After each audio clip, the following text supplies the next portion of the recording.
Hi everyone, welcome to a new episode of VFX Notes. I'm Ian Fales from Befores and Afters, and I'm joined as always by Hugo Guerra from Hugo's Desk. Hi Hugo. Hey Ian, how you doing? Here we are again to discuss visual effects and the beyond, I guess. I'm good. We're up to episode 5 now, Hugo, which I is know. pretty amazing, isn't it? I'm I really know stoked this about that. this is starting to become serious, isn't it? I know. I know. Exactly. Um, Today Hugo and I are going to talk about films, The Suicide Squad, Jungle Cruise, and Old. And then we're also going to talk about de-aging, which is something we both feel is so hot right now. Yeah. Um, and I think that's going to take us through most of the time, Hugo. So that's coming up. But before we talk about those things, we always catch up a little bit with what you and I have both been doing in the past 2 weeks. Hugo, what have you been up to? Yeah, I've been very busy with my YouTube channel and with my Nuke course, also with my Rebellion trailer, the trailer I'm making for Rebellion Games. We're wrapping up that production. So yeah, I've been pretty. It's been pretty busy, I have to say. I'm also like about to launch a new podcast. Oh, Nothing to do really? with visual effects. Nothing to do with visual effects. It will Oh, be a podcast with my wife, and it will be a podcast about movies. It will be like movie reviews. But yeah, it will be have you like got a mostly. name? No, we don't have a name yet. Well, we have some ideas, but I don't want to jinx it yet. I don't want to post it out there. I'll just post the first episode without anyone Okay. even knowing. So I'll do that. But it will be like in a Okay. couple of next weeks. Me and my wife, me and Anna, we always have some really cool conversations about movies. She's a big movie goer as well, like me. So I figured, just put the rec button there and just see what happens. Very good.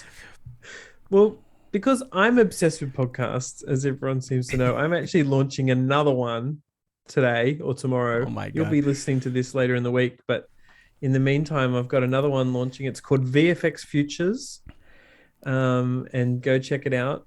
So I'm now publishing 4 podcasts, including this one with Hugo. Wow, you're like Uh, Kevin Smith. You have like 10 podcasts. Like well, it's good, man. It's good. why I not? can't wait to hear it. Like that sounds fantastic. Like I I, Yeah. I can't wait. Are you going to have another podcast of that, or are you're going to pause now a bit? Oh no, 4's enough. 4 is easily enough. In fact, if anything, no, we'll see what happens. But 4 has been fun, and they're all very different. So Yeah. that's what I like about them. Yeah. Um, yeah, so I'm getting that ready. SIGGRAPH starts this week. I'm just telling Hugo that I'm planning not to go to bed tonight. We're recording this about 9 p.m. Sydney time, and SIGGRAPH starts about 1 a.m. tomorrow Sydney time. And I'm doing an interview at some point after that. So I thought I'd just stay up, which is new Damn. for me. Damn. See how I go. Damn, get some coffee ready, get the coffee going, and you'll be fine.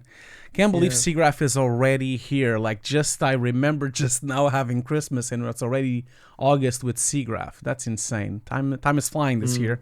Time is really Went flying quickly, when didn't it? it did. Yeah, it did. I can't wait to see your shows on Seagraph, and can't wait to see all the talks. We already had this conversation Mm. earlier on another podcast on episode 3, I believe. But yeah, there's some stunning things going on there on the show. A few other keynotes popped up. Go and check the schedule, because some really cool technology going on there, and a lot of things really. Absolutely. Now, Hugo, just before we start talking about some films, I think we wanted to mention something which is, quite sad, Yeah, but something to celebrate in a different way, if you can celebrate a death, and that is the passing of Jonathan yeah, Rinsler, sorry, an yeah, author yeah, who is known to so many people for so many making of books. yeah. Um, It was it was I don't very know where to sad. start. It was very sad, man. I was really shocked by the news. I mean, we knew he was sick, but I was really disturbed by the news. He was so young, and he's such an amazing author of our Mm. industry and of our community. And yeah, my thoughts are to his family and to everyone that's left behind. And yeah, but I guess his legacy lives on. His books are stunning and they're like references. Yeah, it was very sad. I also don't know much Yeah. what to say, but yeah, I just put one of them up behind, or two of them actually. I saw that. Return of the Jedi, and that's Alien Yeah, back there. I saw that. I got a chance to talk to him a few times over the years, partly for interviews, partly just chatting on email. He was always so nice to me, and after he left Lucasfilm, he had all these projects that he was working on, which Yeah, sounded amazing. yeah, Um, and I really feel for his family, but I want to celebrate him yeah, because he has this body of work that we've all benefited from. yeah. It So is Hugo and amazing. I just wanted to mention it. Yeah, I actually have. I don't have it on the shelf on the back because it doesn't fit there, but I have it here I have Oh some wow. of them here. Obviously, I just wanted to like really quickly just mention, of course, the Star Wars books. We all know about them, Indiana Jones books. I didn't put them here; they're still on my shelf. But the ones that because obviously the Star Wars, everyone knows about them. But he just recently, these books of Alien came out. I think this was like early this year or maybe last year. I think this is really recent. This book. You should all go and check it out. It is a mind-blowing book about the production of Alien, of the first Alien. Obviously, you already had Aliens 2 as well, but I really have to recommend this book, and of course, the Rick Baker book as well. But I just wanted to everyone to kind of like, if you have not read anything from him, go and check it out because he has extensively written about Star Wars, extensively written about Indiana Jones as well, the original trilogy, Alien and Aliens 2, Planet of the Apes, and of course the fabulous book, The Art of Rick Baker. And if anyone here on the audience has not checked him out, go and check him out and also support his family by buying his books and by actually supporting the body of work that he's made. It's all out there. It's not out of stock. You can still find it on Amazon very easily. So yeah, go for it because it's very, very sad, especially when someone leaves us so young. He was so young. He was like 50, wasn't it? Like 50, early 50s. So it was really, I'm really not young. sure, but he clearly had a lot Yeah. of publishing left to him in him and a lot of life. Yeah, So exactly. yeah. Okay. Well, we'll get to the films now. And Hugo, last week was a pretty big film watching week for you, wasn't it? Yeah, I did something I In some haven't ways, I'm done. quite jealous because you went to the cinema. I did, yeah. I recently bought, these cinema chains have a card. You can go as many times as you want. So I bought recently a promotion they had at Odeon. If you guys live in the UK, you should really take advantage of it. It's like I don't work for them, so I'm not sponsored, but £9 a month, and you can go and watch as many movies as you want, which is really good price because each film is like $10, something like that. So only once a month is already worth the card. So yeah, I did something I haven't done since I'm a teenager. I did a back-to-back. So I went to see Jungle Cruise at 1:00 in the afternoon, and then I had 5 minutes to spare between them. As the credits ended on Jungle Cruise, I just went over to the next room to watch the Suicide Squad.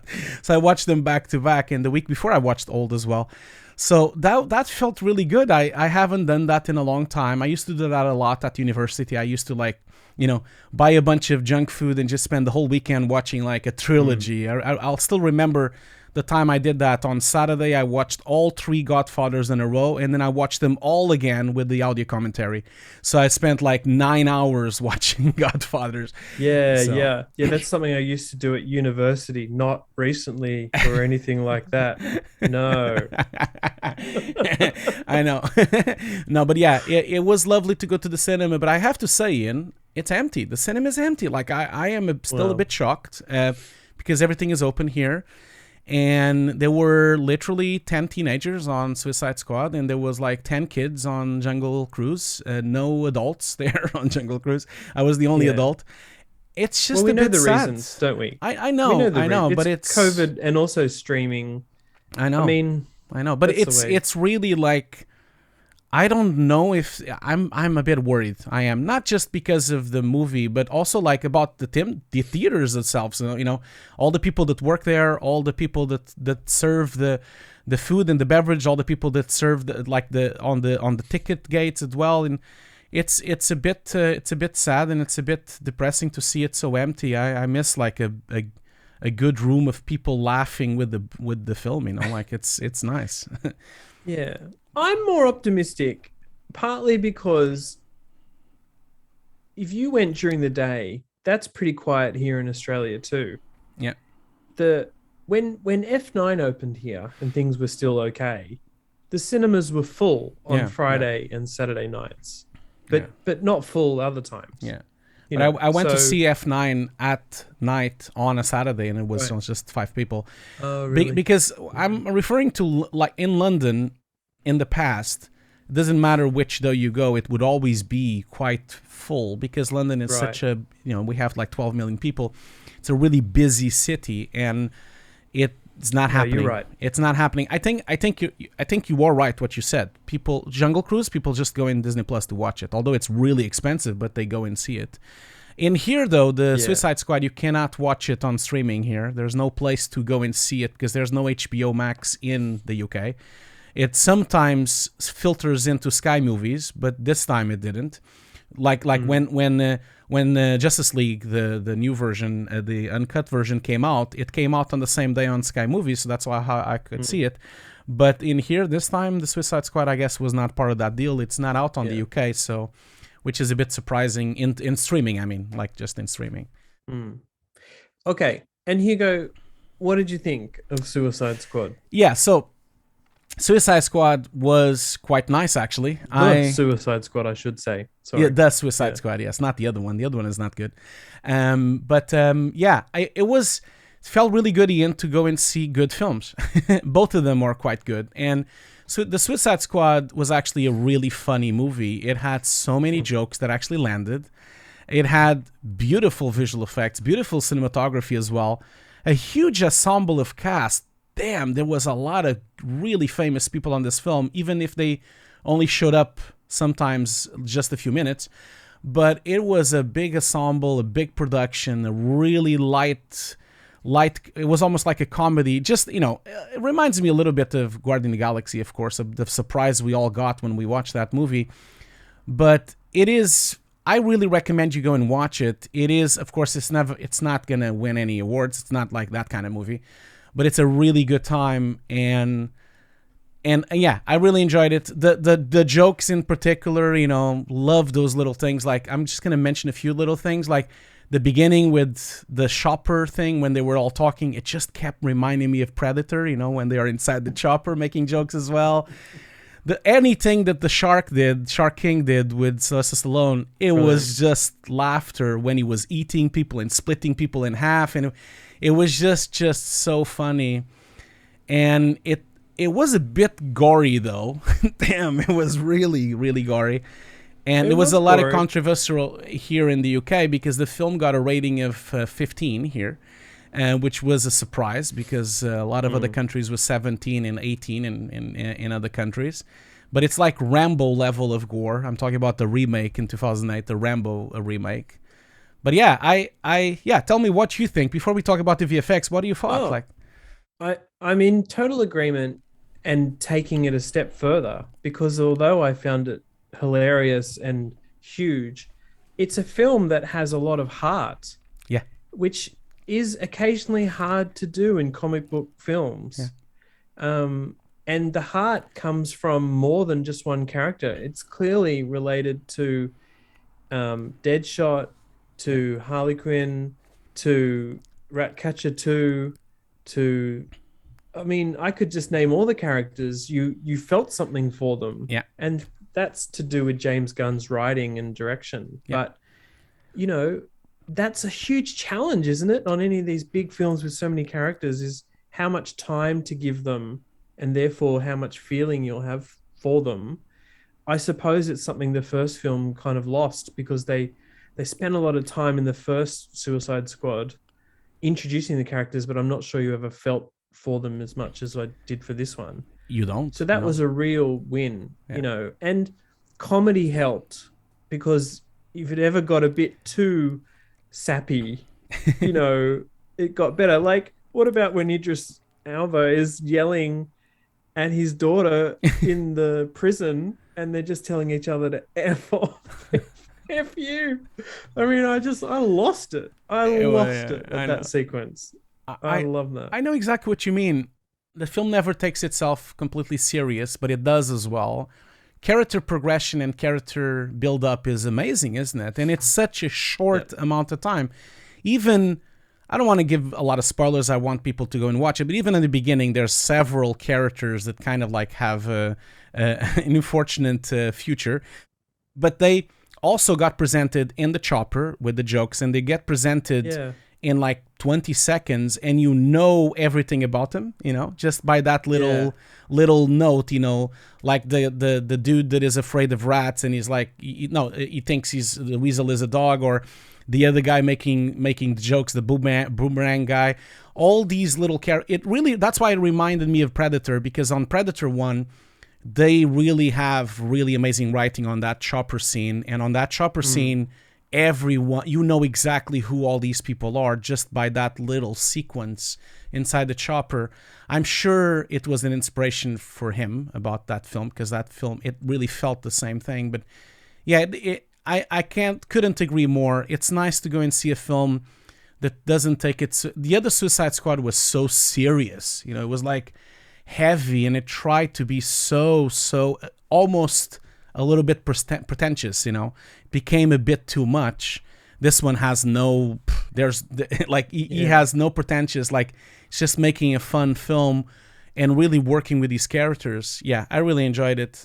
And man, I didn't yeah, I sorry. didn't mind the first one too much Okay. because in some ways the characters were more grounded in reality. But there was definitely a weird thing going on where they felt like they had to show Joker and Batman even in the first one. Yeah. And then there was this huge supernatural element which kind of took away the grounded in reality stuff. Anyway, but that's the first film. No, yeah. Yeah, I mean, also it's such a riot. Like there's so many absurd things happen in this film, Oh yeah. especially to do with starfish. I mean, can you believe that's a plot point?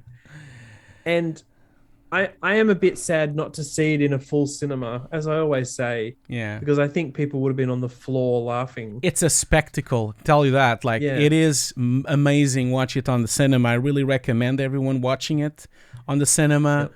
I didn't watch it on IMAX. I watched it normal cinema, but it was still huge. It was the biggest room of the Mm. Odeon cinema.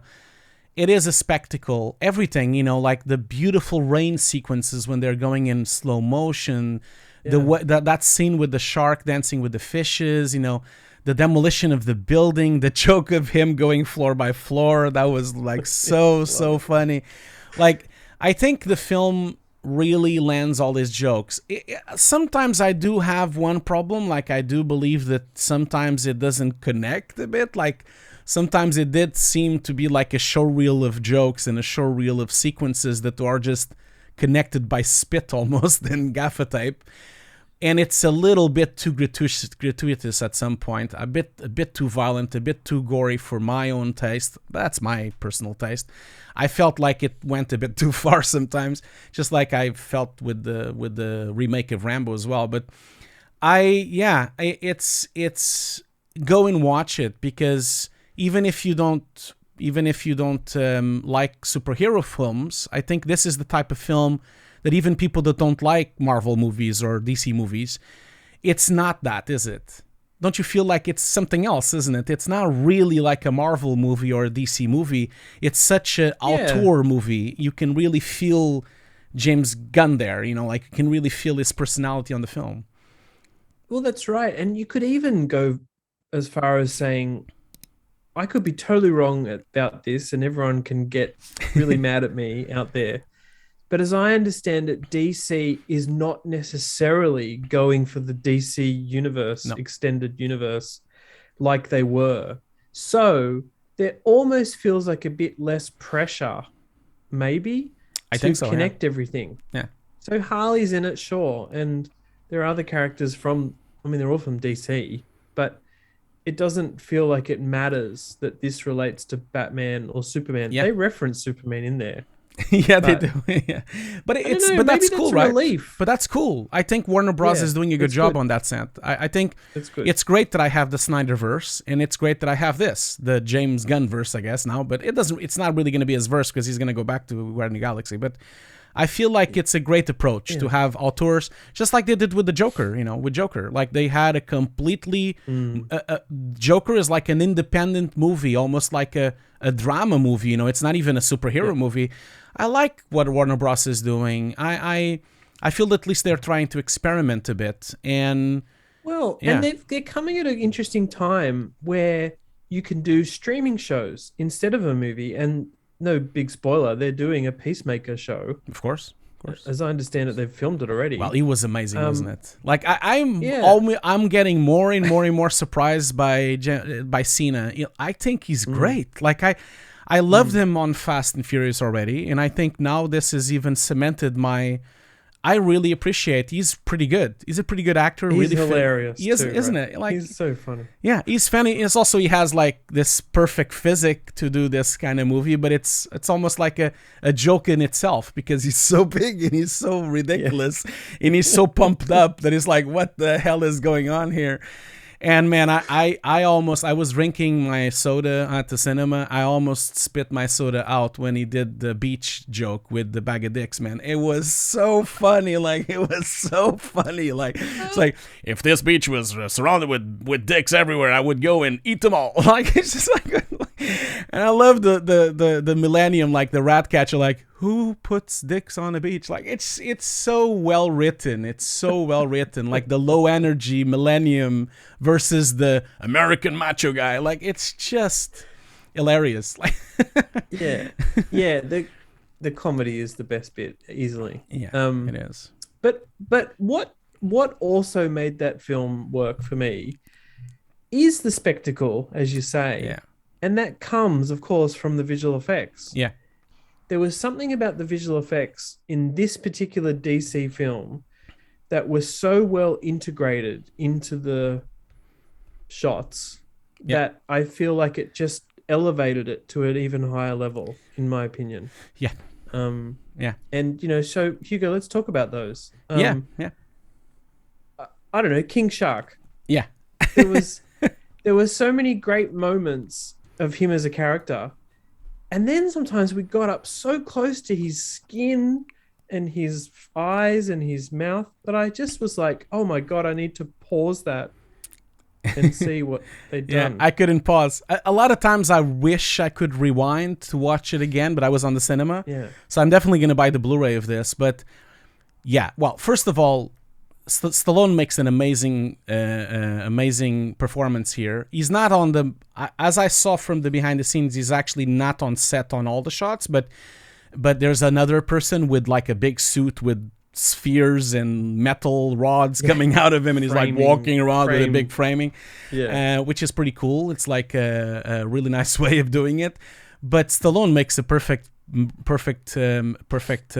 performance here. But yeah, the shark has some of the most hilarious moments, not just because of the gore and the way he rips people apart and eats their heads and always wants to eat them, but it's literally photoreal on certain moments. It is. Although, it's so ridiculous, isn't it? Because it's photoreal in terms of shading, in terms of lighting, but he's not photoreal at all. It's like a ridiculous character with huge proportions, and you know that he could probably not even walk straight because his legs were so small compared to the body. He probably would fall over.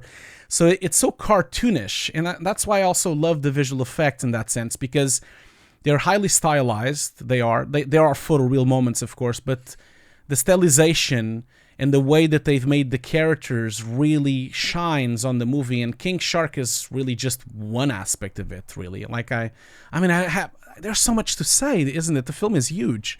It's a huge production in visual effects. But that's interesting to talk about characters like that, because think of Rocket Raccoon in Guardians of the Galaxy. Like, that could have been too cartoony, but we all think there's a raccoon. Yeah. We don't think there's a raccoon on the screen, but he's so part of the character lineup. Yeah. I felt like King Shark was like that too, as I did with Weasel. Yeah. Who's hardly in the film, I'm afraid to say. Yeah. But spoilers. Sorry, he's too just late. like he's just one of them. Yeah, isn't he? He's just his furry quality, his weirdness, and that's played by James Gunn's brother, Sean Gunn, yeah, on set yeah. in like a tracking grey suit. Um, And there's just some really perfect. amazing mocap there, isn't it? The way he's moving and the way he's like walking around, like Yeah, almost like sideways, almost like a zombie.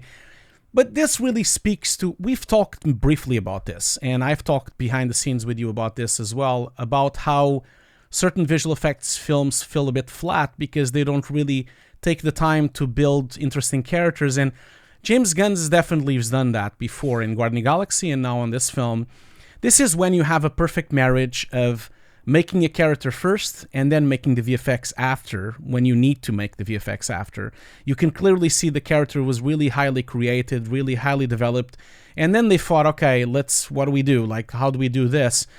And sometimes on certain films, I see that they spend too much time trying to make the CG character and don't really give it any personality. Of course, there are some moments in the last decade or so where things were different. Like you can think about Thanos on Avengers as well. But it is amazing how you really feel for this shark character and you really feel for Weasel because of the sentimentality that it has, but also by the character development. And I think that is why it becomes more believable, you know? Although it's not yeah, believable in terms of CG because he's such a weird shape and such a caricature, but it becomes even more believable because you really, at the middle of the film, I forgot it was CG. I forgot those yeah, things, you know, and that's really good directing. You can clearly see good uh, directing and good acting, you know. yeah. So I also think that that cartooniness, but believability and photorealism means that when we get to the part of the film where there's a freaking giant starfish that The Kaijo, yeah. spurts baby starfish out of its underarms, you're allowed as an audience to like buy that because we've got to a cartoony point, and it's all absurd, and it's maybe not that weird that a scientist has been cooking this up below, in some weird country. So I'm just saying that looks ridiculous, the starfish stuff, Starro, but it works. And oh my god, when that thing's tramping through the city and knocking over buildings, I'm like, did they shoot models for that? Like, did they is that some realistic stuff? Because I honestly thought that was some of the best mini scale destruction I've seen on screen for a Yeah. little while. Yeah. No, you're right. When he shows up, I started laughing because I thought to Mm, myself like, "Wow, he really went for it," because it's ridiculous the design. It's absolutely ridiculous. yeah, It's literally like the cover of the mag. Like if you go and search the first time it showed up on a comic book, it's literally a copy of the colorful version on the comic book, but it's right. done in CG with photorealism shaders. But it's the only thing that is photoreal is the shaders. Everything else is just ridiculous on the whole thing. Mm, The animation of it, the shape of it, that entire sequence. I mean, we know that there's not out there a lot of behind the scenes. There's not a lot of there's no breakdowns. There's no making offs yet. As the recording of this podcast, I'm sure they will come later on for the awards season. But and we'll surely talk about that. But I could see for the few B-roll shots I saw, you can kind of see that they had a lot of practicality on the set. They did build a lot of sections of walls. They did build a lot of large sections of buildings. They did yep. try to build as much as they could around the actors with wires and a lot of things like that. But there was an extensive full CG, on the background. So I don't know for sure, but it doesn't look to me like it was miniature. It looks to me like it's just really good simulation and really good CG. But Oh yeah, no, no, no. yeah, There's definitely no no, miniatures. but but Like but just the men. but the Yeah, groundness of it, it's very grounded because the city is there for real, and they shot it in the city. They shot it with mm, buildings around them.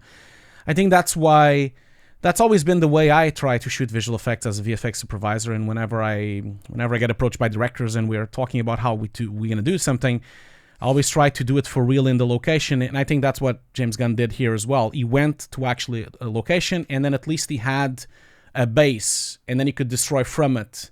That's why it looks so real, because since you have the real buildings there, they are the perfect reference for lighting, for shadows, for the textures, and also for the data wrangling team. It allows them to go out and take photos of everything, and take HDRs of everything, and take LiDAR scans of everything, and at least they have a really good base to start their destruction mayhem. That's why I think some films suffer when they don't have that groundness, when it's fully done in CG. You can kind of tell that it's done in CG, so I think that's why it becomes so real. Yeah. I particularly liked when the starfish is walking through the city and the destruction there. The destruction on the laboratory, I also liked, partly because they're at that location for so long. It's not just like destroy it and move on. Yeah. There's the gag about the levels falling down. They're like running out of it and nearly falling and getting up, able to get back up. So there's a lot of action in and around there. So you get to know the spatialness of it, you know. Yeah. And so it didn't just feel like a big effect just for the sake of it. Mm-hmm. Right? It eventually falls down. But that's clearly all synthetic, but generally I thought the destruction work was really fantastic. It was, and I mean, other things that I really thought that was remarkable. This show, by the way, just by looking at the B-roll and looking at the few photos we have on set and the few behind the scenes stuff, it's a really like traditional show. I'm saying traditional, don't get me wrong, anyone listening. We're now starting to get so used to like volumes and LED screens and this and that. This has nothing like that. This is like a traditional shoot where you have locations, you're gonna have a lot of tracking, you have a lot of really extensive blue screen everywhere.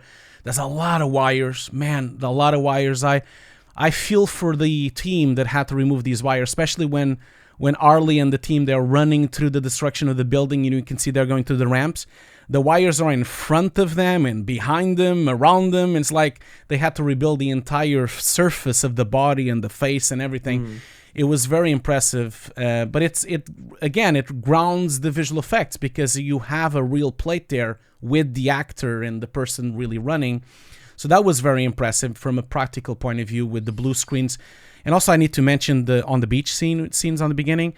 It's extensive blue screen around the forest and around the trees, and it's so dark. It must have been some of the most difficult keying that I've seen in my life, probably just roto instead. But there's some really impressive work on display here, from set extensions, from like entire CG cities, destructions always connected with practical, a lot of wire removal. There's also like but the groundness again is always there. For example, look at the polka dot man, the way he has these rings on his arms, which have LED lights, which are then going to give you the complete light interaction on his face of the little, the little dots flying around. And again, his suit as well, which is also practical on some parts, and of course with CG in sections. I think the whole film has this groundness to it. That's why it looks so gritty and so realistic, because they always tried to film as much as they could, and then they extended so much CG on top of that. Do you reckon, how many rats do you reckon they had on set? Because No, I don't know the that, answer no, to no. that. No, that I'm sure. I'm sure they had one for reference, most likely. They probably had stuffed rats, I'm sure, as well, for reference for lighting. Yeah, the rat is also like really interesting how they have like the tracking markers on the shoulder of Ratcatcher 2, I guess, Ratcatcher 2, so that they can track Sebastian in. Sebastian was a really, really nice character as well. He's so cute. He has the little bag and everything. He's like, oh my God. He's so lovely, isn't it? He's so lovely. It's beautiful work again. I'm not sure exactly who did what, but again, shout out to the amazing crew on visual effects on all these companies, because they did a stunning job. We know about some of them. We know that Framestore, I stick around for the credits. We know Framestore is there, Veta, Trickster, Scanline, Proof, Cantina, Third Floor as usual, and also Sarovsky, which was heavily involved on the design of the actual title sequences and all the 2D stuff. But no.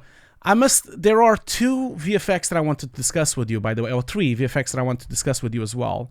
One of them Okay. is Fire away. a stunning sequence of fighting that happens while we look at a reflection of a helmet. That is a Oh yeah, really beautiful scene. that was cool. It was very cool because we don't see the fight at all. We just see the reflection on the this is the Peacemaker helmet, which is basically an HDR sphere. Must have been a pain Yeah. to have to remove all of it. It's not a big VFX, of course, because you just have to clean up the crew. It's mostly CG prop, mostly together probably with the real one. But that moment is really cool, the way that they're not showing the action. That's one that I really enjoyed. Well, Yeah. it's fun. You mentioned that. I'm sure, and I didn't look it up just for our podcast, but I'm sure James Gunn, who's prolific at answering questions on Twitter, Yeah, yeah. I'm sure a few months ago was asked, "Did you have to paint out the crew on every Peacemaker shot?" And I'm sure he said, "Yes, Yeah, of we course. had to." And of Of course. course, yeah, Of course. Yeah, but yeah, it's highly it was reflective. worth it because it's a hilarious gag, and Yeah, yeah, it is. it works. So that Okay, that number two. that number 2 for me was the moment of Harley Quinn with the 2D animation. That was beautiful. You know, the way that there's the flowers behind her, Oh yeah, the right. lines, and also That the was little, cool. little birds, almost like Looney Tunes. You know, the little birds flying through her, the lines flying through, especially the explosion of flowers and the particle of flowers. That entire fight sequence is really nice. We saw some behind the scenes on it, so she is there with the stunt team doing it. Obviously, there's a huge amount of wire removal and a lot of practical stuff, having rig removal and everything to be taken away. But I thought that was a lovely moment of like showcasing her mindset throughout these things. You know, that entire So sequence good. is pretty cool. And I think I yeah, also read that I sorry Hugo, I no, think no, I no problem. also read that she did the unlocking of the key, the lock with Yeah, her toes. she did. Um Well, yeah, that's amazing. yeah. So That yeah. is amazing. Okay, number Number three. three, number three for me, the most hilarious VFX piece of work on but it's hilarious. It's the mothers. Whenever the mothers show up, when he's dancing on the floor on the disco, and everyone is his mother. You know, I'm talking Oh about my gosh. the polka dot man. You know, So good. it's so good. He's on the disco floor, and every person Yeah. is his mother. And of course, it shows up a lot of times because and that's the cool thing. James Gunn preps that thing by on the beginning of the film. He says, "I always think of my mother when I want to kill someone." He starts Yeah. preparing that gag, and then you see Yeah. all the mothers on the disc floor, and then when you see the kaiju, the big monster becomes his mother.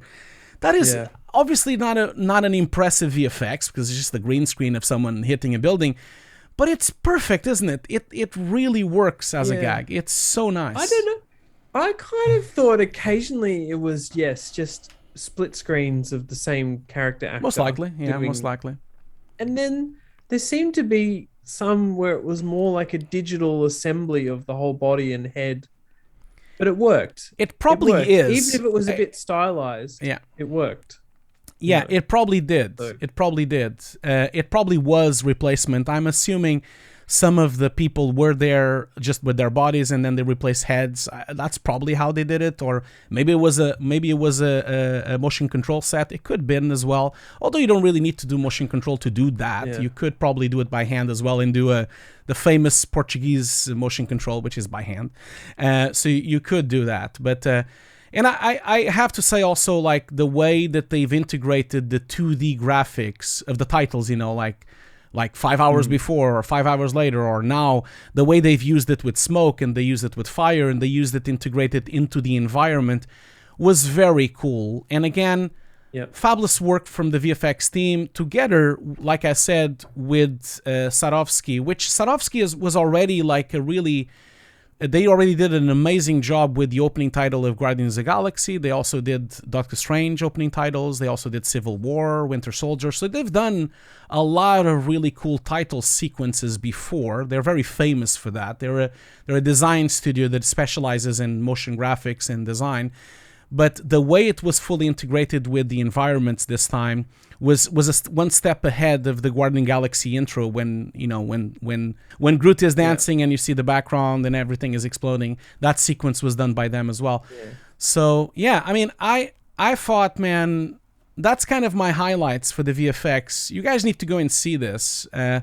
Obviously, there's I, other stuff, the rat tidal yeah. wave, and other stuff. But yeah, I'm looking like I'm not concentrating that's for fine. a few minutes, audience members, because I wanted to look up which actor played Polka Dot Man's um, Mother. mother, and I'm just wondering. I have no idea if this is true. What if that is a completely digital character? It That could would be. It could it be. wouldn't shock me that much No, because or even maybe it was him playing, and then they made a CG version yeah, of. It could be. yeah, I, because I yeah. don't I It would couldn't be. It find would quick. be. It would be hilarious if that's the case, but also like it would make sense as well, I guess. Yeah. Yeah. Oh well, we'll find out. But This yeah, film is filled to the pack. Even you have CG weapons, you have like a lot of integration. It is filled. I think every shot is a VFX shot, really, to be honest. Yeah. I don't know. I ran out of notes from my side, but anything else that comes to mind uh, for you? the last thing I want to mention before we start talking about Jungle Cruise is I want to talk to the modeler, texture artist, rigger, and animator of Deadshot's gun when it gets extended Yeah, yeah, as a weapon to try and take down Starro, yeah. because that feels like a modeler, texture, rigger, animator's dream kind of thing to do, right? It does. Because it's It does. bespoke, it Yeah. it looks cool, it's photoreal, it's And again, in all the they trailers. had a lot of they had also something really cool that sometimes doesn't happen in VFX films. They had a perfect reference because they did had models of all these guns on set, like Right. versions of it. Of course, Yeah. you had to touch them up, you had to replace them in CG in most of the scenes. But that is the dream for a lighter artist in CG, to have a real object there so that they can mimic the lighting that was done on set with their CG version. That's the dream, to have a perfect reference. And you can kind of see that on the behind the scenes. There's a scene on the B-roll where Erez Alba is like basically picking up all the guns in one go. Like he picks one up and then he picks another one up All and then he right. picks another one up.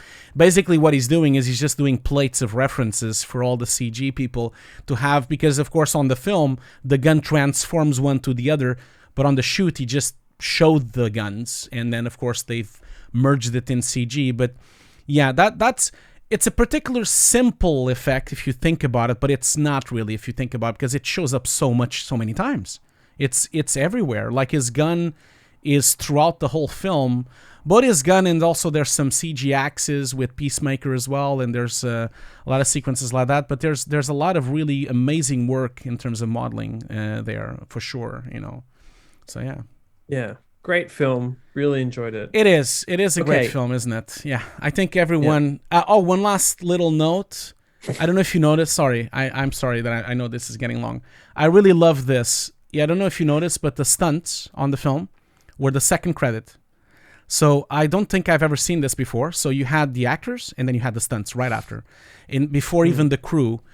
And it really speaks to the acknowledgement that he's making to the stunt work, because the stunt work is amazing, and they're second place on the credits.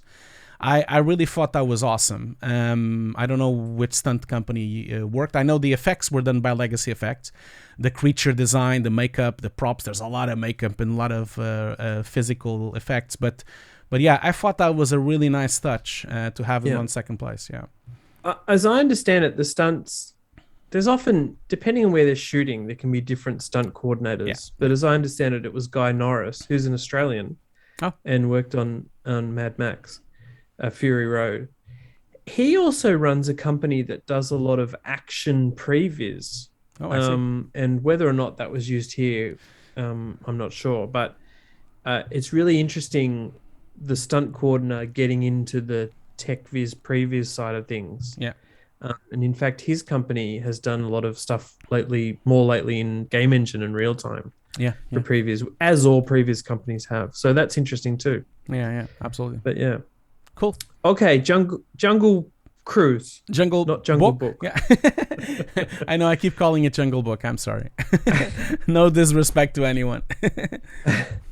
Look, this is a film, Hugo, that in a completely different way to the Suicide Squad, is a film I had a jolly good time watching, Yeah. right? Because it's meant to be a good time. It's funny, it's kind of action adventure, it's kind of inspired by The Mummy, Yeah. It the is. Pirates of Yeah. the Caribbean films. I mean, it's obviously based on the Disney World ride. Um, it's a family film, so it's very hard to compare to the Suicide Squad in a way. But generally, I had a lot of fun, and I always love Emily Blunt and The Yeah. Rock. Yeah. Um, I occasionally felt during this film there was just so much plotting going on that I it melted away a little bit. Like the guy in the submarine and this the the backstory, and there's a few flashbacks which kind of felt like they just sort of stopped the film in their tracks. Because we were sort of frolicking along and then boom, nothing, and then back to the action. But I generally had a really good time. What about you? Yeah, I did. I was very surprised. I had my expectations were below the floor for this one. I thought I was gonna not like it. I thought I was gonna hate it Yeah. because a lot of times these movies are just like popcorn movies. But again, I guess it's funny that we're talking about these two movies in one row. They both had a lot of heart, and I think this film does have a lot of heart. And I think it's not. It's usual for the Rock films to be like that. I think he's so lovable, and he's so friendly, and he's so funny, and I think everyone loves the Rock. I mean, I don't think I've ever met anyone saying that they don't like the Rock. So I was really surprised. Yeah, I thought the film was really like it was really warm. I had a lot of fun. I laughed quite a lot about his dad jokes, that he has Mm. extensive dad jokes during the film. Of course, the film, I forgot maybe half of it already. It doesn't really stick with you. It doesn't. It No. goes a bit crazy at the end with the entire plot with the conquistadors and the entire jungle and the pedal and this and that. It goes a bit too far, and I feel like, I guess it is normal. It's a ride. It's based on a ride, but it does capture that really funny gag movie of the Mummy. It does. I especially the beginning in London, and especially Emily Blunt's presentation when she was Yeah. stealing the thing on the museum. It really felt like the Mummy for me. It really and then the way the Rock shows up, it really reminded me of the way that they presented those characters, and also, of course, the funny British brother, that has a lot of clothes and everything. It also reminded me of all the gags that the Mummy had. The film was very, very nostalgic on that sense, and I do love the Mummy. It's a guilty pleasure of mine. I know the film is not good, but it is a guilty pleasure of mine as well. But What? even I'm the way, sorry. What did you just say about the Mummy? I What did think you just say? if you would have watched it now, I think the film is not that good, but it's a guilty pleasure. I feel like it's a guilty pleasure. Oh, you love it, I see. How can you not love the Mummy? Oh, Hugo, Oh my we god. have to stop. We have to quit this podcast altogether now. No, I like it. Thanks, guys. That was episode 5. I'll see you on the other podcasts I do. Man, seriously, whenever the Mummy is on TV, I stay and watch until the end. I do. But for me, I feel like it's a bit of a guilty pleasure because the film is a bit like plot holed and not very like I'm sorry, man. I think nostalgia is talking on your head, Okay. probably. Okay, we can move on. Anyway, So yeah. with Jungle Cruise, yeah, I just watched it at home on Disney Plus. Yeah. And so that we've talked about the plot and the adventure and that sort of thing. I would say the only other thing that I kind of couldn't always get my head around was I, this is sort of related to the visual effects, but just not really. Every now and then, I honestly felt like it was filmed to be a bit of a gag film for 3D and stereo.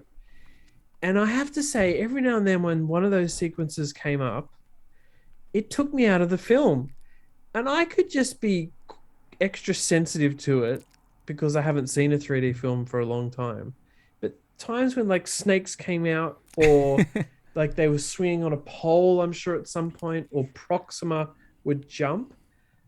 I just I know that's sort of nothing to do with the story or anything, Hugo, but occasionally it just was like, oh, they did that just like they used to do it 10 years ago for a cool stereo thing. And I'm guessing that is not actually what they did at all. Like it wasn't a thought Yeah, process. yeah. But I don't know. Do you remember those moments? And did you I think do. about that at I all? felt exactly like you as well. I did notice on the credits that there is a 3D conversion, although I didn't saw it available on the UK. Never seen a poster about it, but it's not even on the poster, the 3D logo. But there is a 3D version, I guess, because it's on the Yeah. credits. But I did feel like that. I don't think it was in purpose. I feel like the film is very old school. If you think about it, like even, for example, the music, how it beats with every punch and every turn and every jump. And the whole film is shot in a very nostalgic way, like The Mummy. The music is synchronized, almost like Tommy Jerry. It's like synchronized with the action. And I think those CG moments are a bit like the old school CG moments where you would see a moment where the CG character is showing up, like the tiger shows up or Yeah. the serpent shows up. It really reminds me of the way that they presented The Mummy, for example, where he really shows front and center like the film is very classical, very, very classical. The way it's shot, Yeah. the way it's edited, the music, the CG. So I think maybe it was not in purpose. I don't feel like it was because again, I don't think it's out in 3D. Maybe someone can tell us oh, on my country there's on 3D, but it's not on the 3D on Disney Plus as well. The Blu-rays 3D don't come out anymore, so I don't think we'll have a Yeah. 3D Uh, version. So it. I'm not even sure they would have done it, but it was just some moments that felt out of kilter. Anyway, okay, Hugo, we just had a mini break there because my microphone died. So now I'm just on my Apple earphones. So sorry, everyone, that the sound quality is different. But anyway, we can keep chatting. you sound I lovely as def always. You sound lovely. I definitely agree it had an old school feel to it, and that was nice. It was like as you say, a classical feel to the film in general, including, I would say, the color. Yeah, There's because of the lushness of the jungle, it felt a little bit old schooly. but And when's it set? It's set in the 40s, right? Or whenever it's it's set. in the First World War. So it's Sorry, 30s. 1920, I think, or 1913 or 14. It's just around Oh where yeah. they are having the First World War. Oh, So you're right. it's really remarkable how one thing really surprised me. Again, like I said, I mean, the film is never going to win any awards. The film is not amazing. It's not as good as I actually enjoyed the Suicide Squad more, but I feel it's a very different movie, of course. But I felt like the film will go through the test of time because it is really fresh in a one way. It's very old school, yes, it is, but it's nice to see Disney doing a new IP. It's nice to see them doing a new creative twist and not just a remake or a reboot. It really felt fresh and kind of felt like they're prepping for a sequel, isn't it? It kind of looks like that anyway. Like it feels like this is going to become a series because they have so much chemistry, like The Rock and Emily Blunt. It does work really well. His brother is amazing as well. He's such a good actor as well. So I think it really worked out with this trio. Yeah. It's a really nice trio, So I like it when they make some kind of risks. This was a bit of risky. I feel like it's a bit risky because it's a new IP. We are in Corona time. They don't know if, although the film has been a huge success, it has. Like it really broke all the records. But it's nice to see something fresh. But it is very lighthearted. Like it is something that the second half I kind of forgot most of it. I think the first half is really strong. I feel. Yeah. I don't know about the record breaking. I don't know. No, I I mean, saw, it's I such a saw weird. it. I read it on IndieWire, which is it did had like what wasn't 40 million or something, which is one of the Okay. biggest ones for this stage of the world now. Like the Yeah. new thing, I mean, we're in a weird time, aren't Yeah, we? yeah. One of the issues is I'm sure the budget for this film was huge. Oh So, yeah. yeah. Before we talk about VFX, did you like? I have to say this: a Disney movie with Metallica music. You noticed that, right? Say that again. This is a Disney movie with Metallica music. You noticed that, Oh, right? Metallica music. Yeah, Yeah, yeah. yeah, I saw that. It's so Yeah. funny Well, because the Metallica song, the it's what's his name? It's a really famous song. The Metallica song is there the whole time during the film. They just have variations of it, and James Hornet like made like versions. You see it on the credits that they were very involved as well. Metallica was involved on the film, but it's so funny to start with the Metallica song on an opening credit, and then it just keeps going through the film. Sometimes it pops in, and yeah. it's really interesting. I thought it was a really strange choice, but it works really well as well. So it A was, funny Easter egg from James Newton Howard or from the director. yeah, Yeah. yeah, I guess so. Interesting. And they're Yeah. involved, which is even more interesting because I first thought, oh, they just bought the rights or something, but they are on the credits on the end, Yeah. composing this song together with him. So I guess they had some kind of collaboration, which I'm sure will have a YouTube video at some point dropping about that. I'm sure.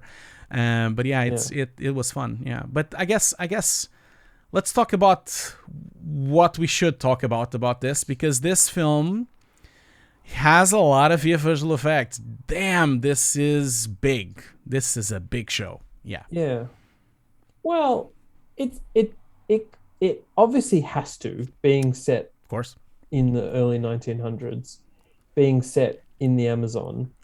I mean, clearly they filmed a lot of this on a blue screen stage Yeah, somewhere. yeah, Um, there's some incredibly nice B-roll of some live action footage shot on a pretty extensive water set. I'm not actually sure where that is, but I'm sure you'll cut that in, Hugo. yeah, yeah. Um, where that looks amazing, but they travel down the river. I mean, they go through rapids. Um, and basically all of that is computer generated Yeah, pretty foliage. much. As I understand it, based on, a research trip to the Amazon Yeah, um, that was carried out with members of the VFX team. I am covering the film for befores and afters, but it's going to come out in a week or two. yeah, Um, so I was impressed with a lot of the digital environments yeah. to start off with, right? We're talking water, uh, trees, those dolphins, pink dolphins in the I water, know. things like the Oh man, piranhas. character wise, you had like dolphins, you had spiders, you had monkeys, you had birds, you had frogs, scorpions. Like it was a huge Yeah, creature show. The environments were very lush. It's very polished, isn't it? It was very polished, those environments. I yeah, think it's the strongest part of the visual effects for sure. They are really good from a matte painting point of view, set extension, and it's CG simulation, like you said, with the rapids. It is beautiful work. It's really, really huge amount of work there. We haven't seen much, and I don't want to spend too much time talking about it because we haven't really seen much. And again, like you said, you're gonna have a really nice article about it. I must say there was like some really strong moments for me as well in terms of London, because I live in London, and it was really nice to see Piccadilly Circus being done right, on an yeah, appropriate time. It really looked like they really, I don't know the detail of their research, but it looked really accurate to the time, the way that they've built old Piccadilly. That was really nice. And all the streets in London, which they've changed a lot, but they also haven't changed a lot. So, but it's a full mm, CG set. You can clearly see it. But then, besides all that, like you also have, of course, a U-boat, a huge U-boat that goes around with the yeah, German guy listening to Wagner while he's shooting guns. But we also have like these conquistadors. They are literally three. You remember Pirates of the Caribbean when you have the big character, what's his name, Jones, Davy Davy Jones. Jones. This Yeah, is like Davy Jones times three. Like it's three times the amount, because there's like three of them, one with serpents, one yeah. one with bees, and one with fire, and it's really good. I thought it Uh, was good work. Yeah, They were incredible. I mean, clearly brought to life by good actors. yeah. I assume wearing faux Similar rig. mocap Yeah, suits, similar possibly rigs high to. mocap, Yeah, yeah, yeah, yeah, high mocap suits. And then the detail. I mean, the beeswax and bees on that guy. Oh Yeah. my It gosh. was photoreal, wasn't And it? It was literally photoreal. yeah, The way the honey is there, like it is really good yeah. work. Yeah, And I think the thing I'll be most curious about is how much of the actor's face remains yeah, yeah, in those shots, or yeah, how much is, basically a digidouble, yeah, yeah, but a photoreal yeah. digidouble. Um, and I'm sure we'll find out. But yeah, I would say, did we only mostly see them in the dark? I was kind of thinking I think, later, yeah, like, no, it is like there's very few shots in the nighttime. It's always easy with the darkness, yes, of course. oh, easy, yeah. No, it I becomes just easier. You meant, can kind of make it more stylized. You can make like nicer yeah. sources of light. Nothing looks good at 12 o'clock sun, you know. That's true.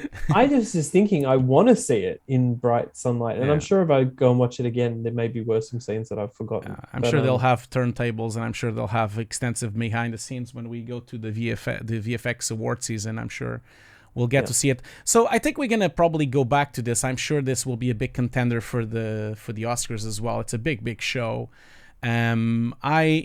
As far as I know, that Veta Ilam was involved, Rodeo, DNEG was involved, Rising Sun, Effect Digital Italian, which was a company in Italy, Third Floor as well, Trace VFX, Method, basically everyone almost. It's a huge studio. Also there's also a studio called Deva Studios, which worked together with the VFX teams to make these beautiful opening title sequences, and also the transitions with the rapids to the map, and the map into the environment.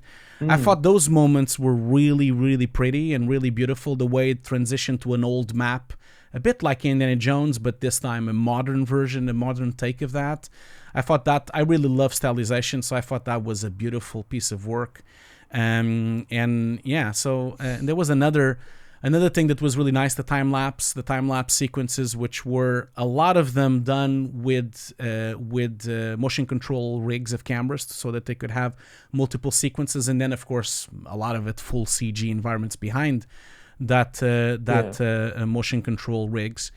But yeah, there's a lot of really pretty moments, but I also think that was also a problem. I felt like I felt, maybe it's just me, because I'm sure the audience doesn't notice, but for me, knowing VFX so well, I did felt that it was done by different vendors. Not all the quality was top notch, but you noticed like things were different styles and different ways of approaches. You can clearly see there was different yeah. visual effects It, approaches and shaders and materials and lighting, and that was a bit of a turn off for me. I did notice at some points in the film. I, I reckon, yes. I'm gonna say I think I noticed it, but Yeah, it might be, as it often is, deliberate. Like when he's giving the classic tour with his dad jokes, there was a stylized, rosy, vibrant side of the jungle to that, yeah, yeah.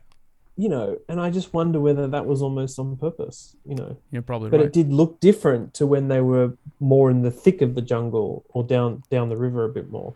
Yeah, yeah. Um, but yeah, I'm gonna suggest one sequence I really loved and I can't wait to find out more about is when he jumps the boat through the boathouse, Yeah, yeah, whatever it is, yeah. and all the wood and planks go flying. I mean, I assume it's an amazing effects sim, but I would love to know whether they've done some sort of miniature or a buck, Hmm. to get some establishing stuff there and real water. But um, again, it's a trailer shot that Yeah, it looked is. just as good as it did in the trailers in the film. Yeah, So yeah. I'm curious about that sequence. Yeah, there's not a But lot yeah, out there. I'm assuming Disney Plus is going to make a behind the scenes a making of. It's unfortunate that we don't really have a lot to go with, but can't wait to see your article. That's for sure. I can't wait to see what you're going to write about it, and when the breakdowns start coming, because it is a very impressive show for sure. yeah. Okay, wow. The third film we're going to talk about, we have to race through this, Hugo. We're going to do it very quickly for sure. Yeah, Yeah. is Old, Yeah. which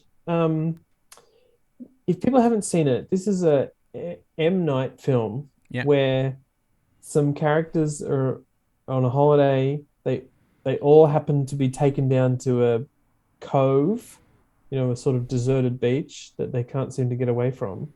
And it's in the trailer, so this isn't a spoiler. Yeah. They progressively get old at this beach. And Hugo, what did you think of the film? Yeah. So we time is short, so I'm going to be very very fast. I thought I don't want to spoil anything. You should. It's a typical Shyamalan film. Like you need to go and see the plot twist and what happens at the end, as always with these films. Um, I thought the film had a really interesting plot. This idea that people got older as they stayed on this beach. You can see all that on the trailer. But I don't think it was very well. I don't think they had maybe enough budget or enough time to actually make it work. I felt the film didn't stick his landing a bit. And I also don't feel like some of the performances were not that good. It felt to me a bit cheap at some moments, but I also felt that it was really creative, and I really advise people to go and watch it because it is different from other films that I've seen before. So I liked the film, I did, but I thought it could have been Yeah. better, and I think the idea could have been utilized in such a better way. Yeah. I think that's the issue. It's based on a comic on a graphic novel, by the way. Can't remember the name of the Yes. author, but it's based on a graphic novel. But I'll be so I did like it, yes. What about you? Like, what do you think? I really enjoyed it, but I wanted it to be darker. There were Yeah. times at the beginning that hinted at a bit of darkness, and it's dark because people die, and Yeah. there's a malevolent side to why they're dying. The thing that falls away with this film is that if you watch the trailer, you have literally watched three-quarters of the film. Yeah. And You're I right. think that is a disastrous trailer, Yeah. but it's also the way people get people to watch it. And then you could also say that the twist at some point is predictable, Yeah. and they don't really milk it. And uh, they could have, I think, but I did like the character interaction. I liked how he shot some things. You know, you're on a beach. There's not so many ways you can shoot these people, but there was something clever he was doing with the depth of field, and I don't know what it was, but It's I the actually camera kind of like movement that. and the It's zoom. He was using a zoom yeah, lens it's as well, very which is very uncommon to use zoom lenses. Yeah, I know what you mean. yeah. He was doing, or the team was doing some interesting things. Yeah, and I, Um, I know exactly what you mean because he doesn't have the gravitas he used to have. He used to be when The Sixth Sense came out, when The Unbreakable came out, mhm. people would go, "Oh shit, there's a new Shyamalan film to go and see." He doesn't have that kind of gravitas, and that's why the trailer shows so much because people don't really care anymore about his It work. Because shows so much. yeah, because he probably if he was as famous as he was on the '90s when he was starting, I think he could have probably get away with just like a title and people would go and see it anyway. Mm. It just you can kind of feel that he's now on a moment on his career where the film is only like 15 million. It's a huge, smallest budget I think for his films, and you can kind of see that he tried to do his best. But I really recommend. From a visual effects point of view, I think also it's recommended. I wanted to shout out because it's like a smaller team and it's a smaller show really. Visual effects were done by Cadence FX, by Powerhouse Visual Effects, Mist VFX Studios, and Vitality Visual Effects. So basically, 4 studios that worked on the show. And there's quite a lot of visual effects if you think about it. There's a lot of rock formations which are CG and matte painting at the behind. There's not a lot of breakdowns out, but you also have like the tumor. There's a section where you see a tumor. That's also CG. You have a CG belly as well. You have some monsters that show up as well. Not monsters, but like characters that look like monstrosities. A lot of rust and poisoning visual effects, and a lot of makeup, really. A lot of makeup. There's a lot of makeup work being done here. So I thought that the film was quite nice on that sense. I like when they do these like practical slash integration visual effects, which is literally done on the plate. You can kind of see that this was Yeah. not green screen. This was not done like that at all. So I like those kind of visual effects. Having said that, I I Well, you kind of said it. I think there's a lot more visual effects work in here than people Yeah, realize. yeah, One of the interesting behind the scenes pieces does actually is this drone footage of the beach, um, where they show that it was this constructed set, with those cliff faces, yeah, and it seems huge, this construction. But there's other moments when the characters are climbing the cliff or around there that clearly they've done some matte painting work and yeah. other CG work. Extension, yeah. But that behind the scenes is really interesting. I was curious going into the film because of what's in the trailer and just knowing little bit about it, um, whether they were using digital de-aging Yeah, or aging. yeah. And that's not clear. But I generally don't think they did. I feel like it's a big makeup effects job. That's how I Um, felt as well. Like I don't, but and who also because there's knows? a lot of actors, they switch between ages and actors very, very strongly on the film, which really looks a bit weird these days, doesn't it? Because we're so used to the aging and we're so used to not having swapping of actors, which happens a lot on this show. Um, Yeah. I don't think they did the aging. No, I don't believe so. It doesn't look to me like that. Also, you don't have the Or usual not players. de-aging, but aging. Aging, yeah, sorry, that is right. Yeah, but I generally big chops to the VFX team because I reckon there's heaps more in there than we even know, Yeah, and I'm absolutely. hoping to see some work from it. Yeah, But yeah, it was fun enough to watch. It just didn't have the payoff. That's yeah, how I yeah, yeah, took away from yeah. old. Okay, so Hugo, that old is quite a good segue to the thing we want to talk about next, and actually Jungle Cruise is too because it has some de-aging work in it Yeah. when we do a flashback with The Rock. And old, of course, I don't think it has aging makeup or digital makeup, but it might. We want to talk about de-aging.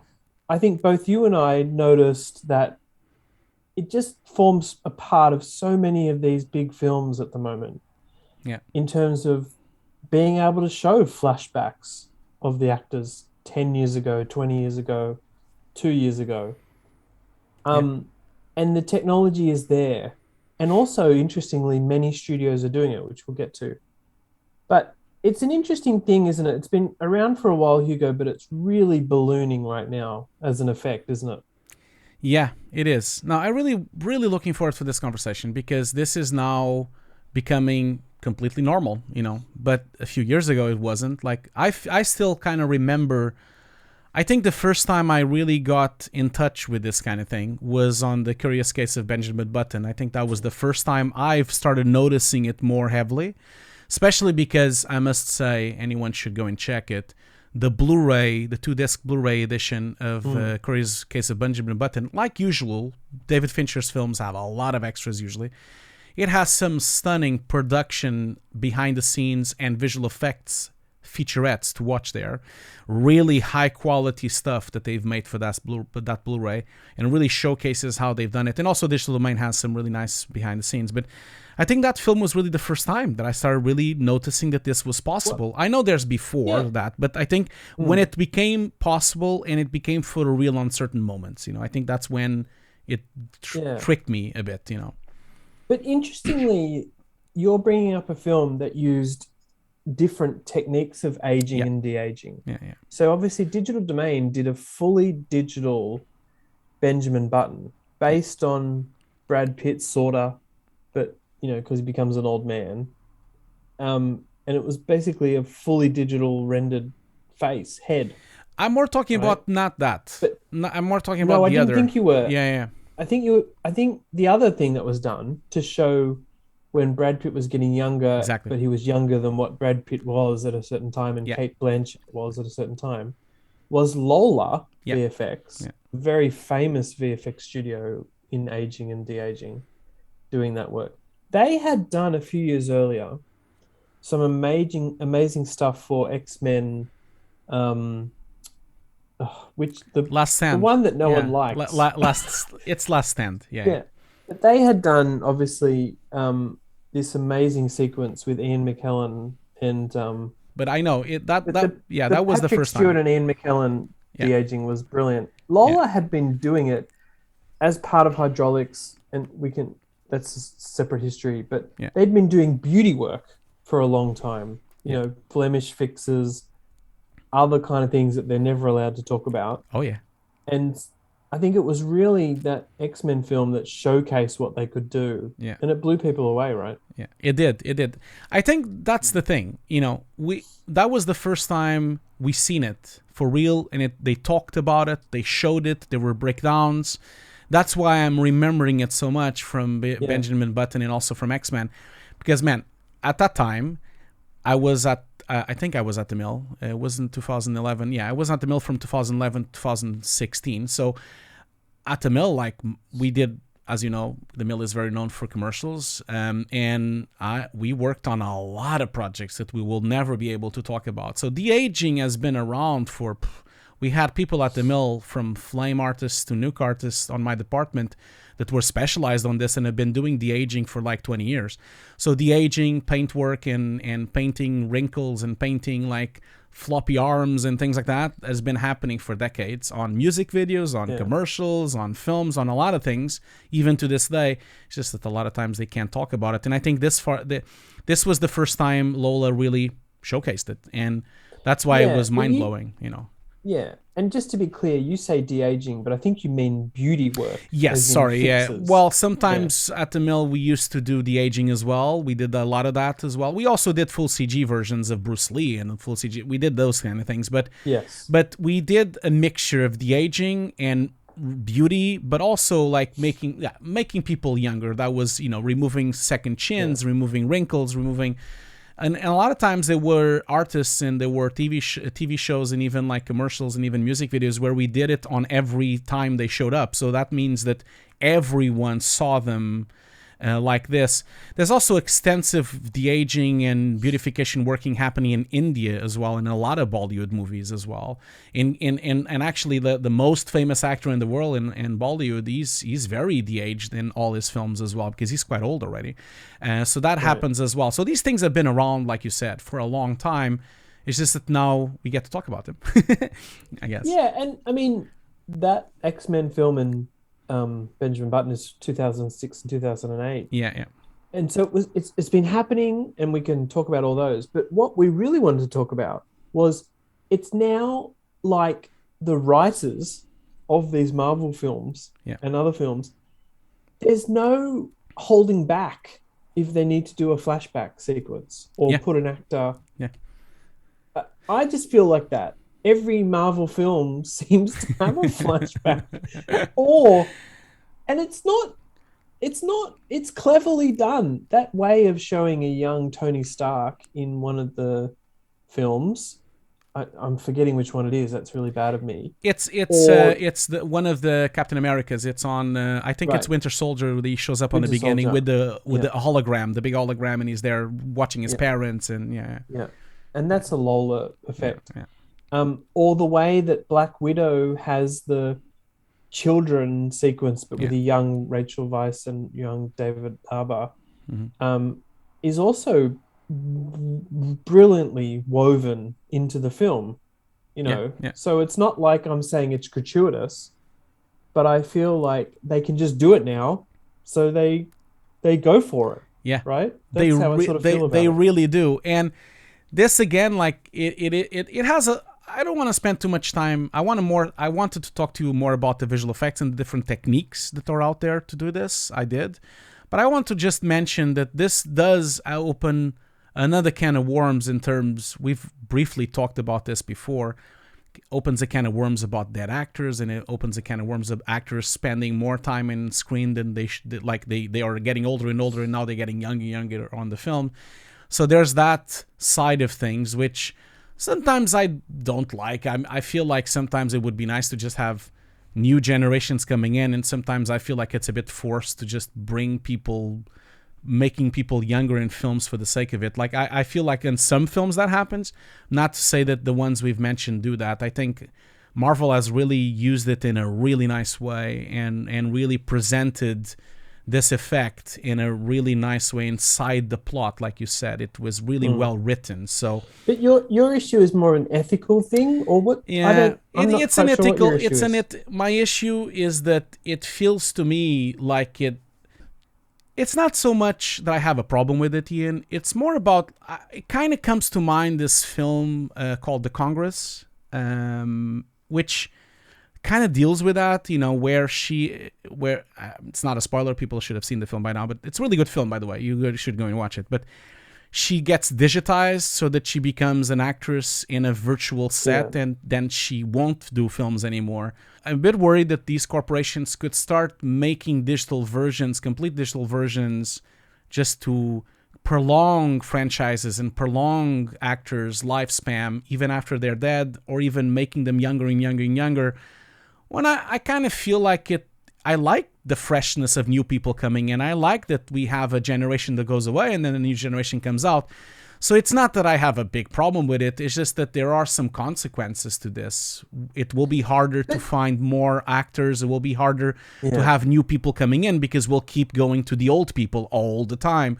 I'm just a bit concerned about that. And that film really made me think about that, about the fact that she becomes digital, you know.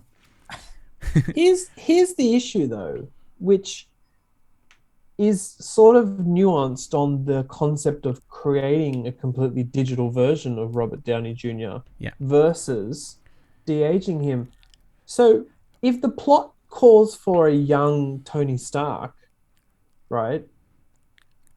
Robert Downey Jr. plays that part. I know. As an older man. I know. And like, so we're not taking the job away from. No, I'm talking about the future. I'm talking about in 20 years from now when they will want to put Robert Downey Jr. on the film, and maybe in 30 years he's dead and they want to still put him on the film anyway.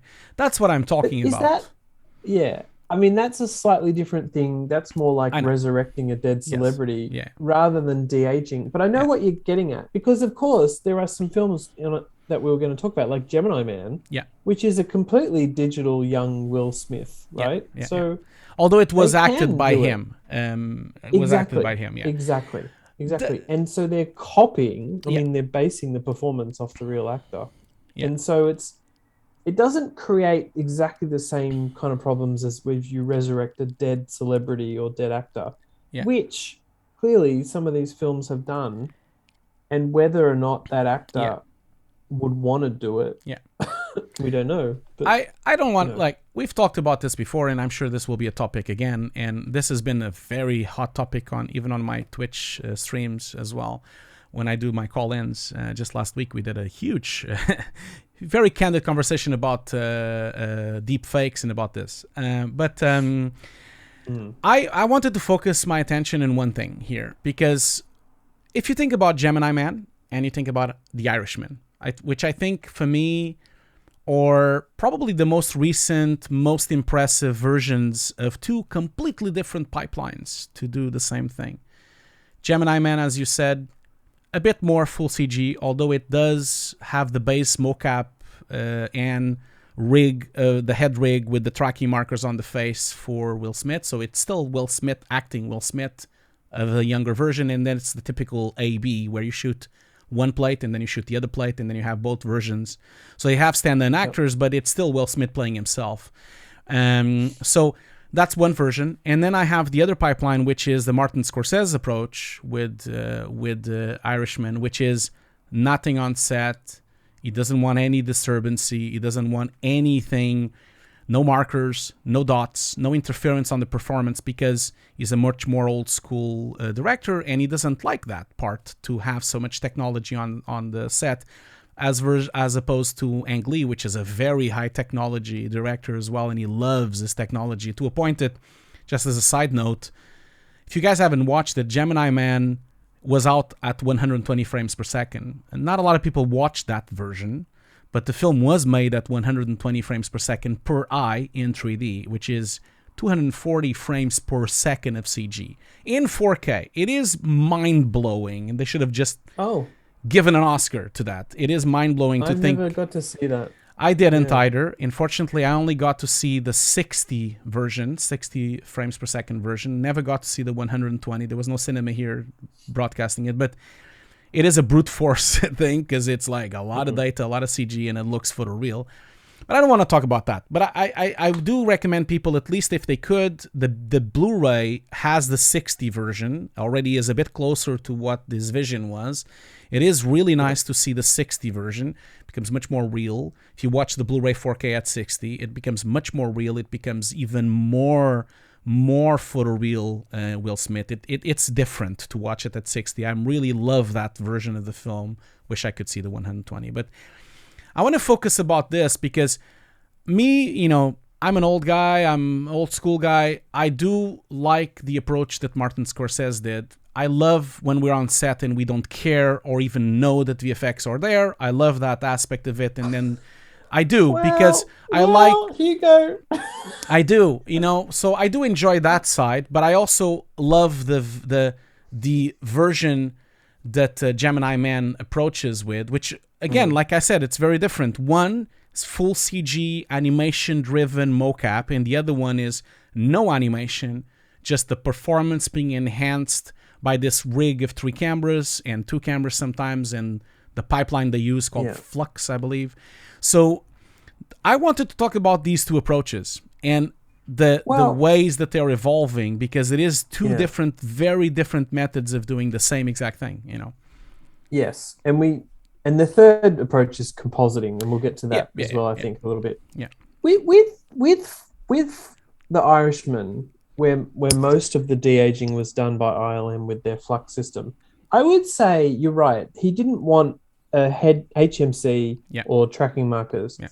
But the existence of the 3 cameras there and the infrared camera and the approach to capture the movement of the face, I mean, that's a pretty big tech footprint on a set. It's not the same as having an HMC in front of your face. Not for him, because he's used to the 3D, especially in Hugo and other films he's done. He's used to the 3D rigs, which are huge, with the mirror and the 2 rigs. So, and also these days you can have rigs that are really fluid, and you can see that on the behind the scenes. That thing moves like normal, like it doesn't really have any issues. It can be on the rig, it can be on the boom, could be on everywhere. I don't think it could be on a Steadicam. I think that's a bit pushing it. It's a bit too heavy, we don't see it on a Steadicam. But it's a similar approach to even David Fincher. He also has this idea, like he has these big rigs as well. I don't think that's I feel like for the actors, it's more intimate to be on a location with no markers, nothing, and they can really go into their character. Because do you imagine like acting? I'm not an actor, so I don't imagine, but imagining like acting against someone with dots and like a big camera in front of them, you can't even be close to them, because they have this camera, like Will Smith, you see with a little, that like there's this thing coming out of the headphones and then the camera is in front of them. You can't even get very close to them. Even on a fighting sequence, it probably is tricky to even have that thing flying around. I don't think they used it all the time in Gemini Man. No, they didn't. No. Weta Digital, which championed that. Yeah. I'm in total agreement with you, except for the fact is they're very different techniques made for different processors and directors. One of the interesting things though is there is probably some commentary that both approaches had good and bad results. Yeah. I like both results, and especially you're right, if you see something faster than just 24 frames a second for Gemini Man, which I think I saw 48. Yeah. It's incredible. Irishman, the thing that is really impressive, but you kind of have to get over it early, is that what Martin Scorsese was doing was making younger versions of those actors, but not necessarily ones that had to look like a younger Joe Pesci or Robert De Niro. They're like characters. Yeah. And once you realize that he was trying to make younger versions of characters, it's brilliant. I know. But a lot of people saw a young Bob De Niro who was meant to be 30 or 25 or I can't remember what it was. And people were like, oh, that doesn't look right. Yeah. But don't get me started with that. Don't get me started with that. Yeah. With the deep fake videos of saying, we fixed it. Like that was the entire discussion last week on my call-in show on Twitch. And I feel like people really have the wrong idea. I know what you mean. Like back then when this came out, people really went to YouTube making videos about how bad it was and how badly it was made, and they could do it better with deepfake, making a younger version looking like Taxi Driver, Robert De Niro. That was not the intent at all. Like, the intent No, was I to don't think make... it was. No, it wasn't. No, he speaks about that on the behind the scenes, and he speaks about that on the Blu-ray. He speaks about the fact that they were making younger versions of these people, not the actors. And that's what people didn't get from the deepfake. But don't get me started with the deepfake. The deepfake also has the issue that most of these people on YouTube, basically clickbait videos, what they're doing is like they're working the deepfake on top of the already made visual effects, which has hundreds of people working on it. I would have loved for them to make it with the original plate. They would not get that far. So it's a really disrespectful thing of just, oh, I fixed it. Like, it's not that simple. And not to mention the constraints of a budget, the constraints of timelines, of deadlines, and the constraints of a director, of client feedback, of a studio feedback. These things can't be done that way like people think, with a click deepfake and it's done. There's still extensive amount of compositing and cleanup being done even on the deep fakes, although a lot of YouTubers don't talk about that side. So, yeah, I find it fascinating how that erupted. Irishman and also, of course, Mandalorian erupted this chatter about how to do these films. But I think that's another conversation. But yeah, don't get me wrong, Ian. I don't feel like I think one is better than the other. I'm just mentioning, as you know, as being a director, I prefer to have a more clean set, and I understand that I understand where Martin Scorsese is coming from. I do. I feel like I understand why you wouldn't want the markers, why he doesn't want so much tech around the actors. Yeah.